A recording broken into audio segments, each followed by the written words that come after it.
इस देश के में जब संविधान बना तब धर्म के आधार पर आरक्षण का घोर विरोध हुआ था ताकि हमारे एससी, एसटी, ओबीसी समुदाय को सुरक्षा मिलती रहे। लेकिन उन्होंने मनमोहन सिंह जी ने भाषण किया था और उस सभा में मैं मौजूद था मुख्यमंत्री के नाते। मुस्लिमों का देश के संसाधनों पर पहला हक है, ये मनमोहन जी का बयान है।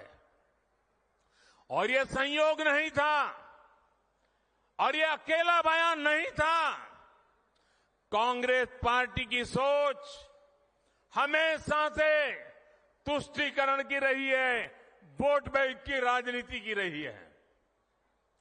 2004 में जैसे ही कांग्रेस की केंद्र में सरकार बनी, उसके सबसे पहले किए गए कामों में था, सबसे पहला काम था चुनाव जीतने के बाद आंध्र प्रदेश में एससी, एसटी के रिजर्वेशन में से कमी करके मुसलमानों को रिजर्वेशन देने का प्रयास।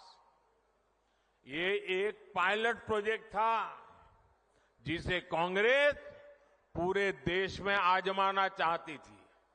2004 से 2010 के बीच कांग्रेस ने 4 बार आंध्र प्रदेश में मुस्लिम रिजर्वेशन लागू करने की कोशिश की, लेकिन कानूनी अड़चनों की वजह से सुप्रीम कोर्ट की जागरूकता के कारण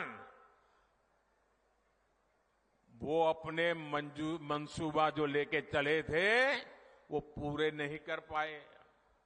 2011 में कांग्रेस ने इसे देश में लागू करने की कोशिश की।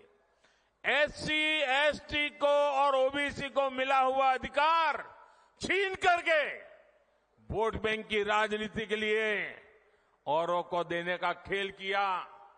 कांग्रेस ने इतने प्रयास ये जानते बूझते किए कि ये सब संविधान की मूल भावना के खिलाफ था।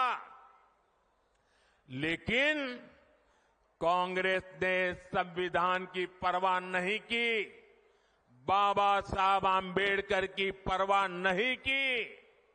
जब कर्नाटका की बीजेपी सरकार ने जब हमें मौका मिला तो हमने पहला काम किया, उन्होंने जो एससी, एसटी से छीन करके मुस्लिम कोटा निकाला था उसको हमने खत्म कर दिया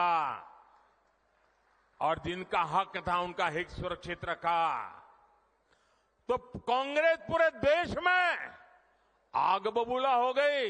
ये मोदी समझता क्या है? अरे मोदी संविधान को समझता है, मोदी संविधान को समर्पित है, मोदी बाबा साहब आंबेडकर की पूजा करने वाला व्यक्ति है।